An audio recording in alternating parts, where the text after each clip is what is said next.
नमस्कार। आज ज्येष्ठ माह के कृष्ण पक्ष की पंचमी तिथि है और शनिवार का दिन है। आज के दिन ग्रहों के राजकुमार बुधदेव मुख्य रूप से अस्त होने जा रहे हैं। आज बुधदेव मेष राशि में अस्त हो रहे हैं, अर्थात सूर्य के पास होने से वह अपनी रोशनी खो देते हैं और बुधदेव की गति धीमी हो जाती है और उनका प्रभाव भी कम हो जाता है। तो बुधदेव मुख्य रूप से व्यापार के, वाणिज्य के, रिश्तों के, बुद्धि के, संचार के और ज्ञान के प्रतीक माने गए हैं और जब ये अस्त हो जाते हैं तो इनकी शक्ति कम हो जाती है और हमें व्यापार में, वाणिज्य में और विभिन्न प्रकार के जो रुके हुए कार्य हैं उनमें भी कई बार समस्याएं आती हैं।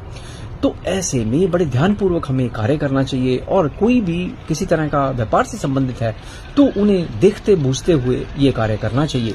आज के दिन मुख्य रूप से शनि देव को तिल के तेल का दीपक प्रज्वलित करना चाहिए और मोदक गणपति जी को अर्पित करने चाहिए, जिससे कि हमें इसका प्रभाव अच्छा मिल सके। जय बुद्धदेव महाराज। नमस्कार।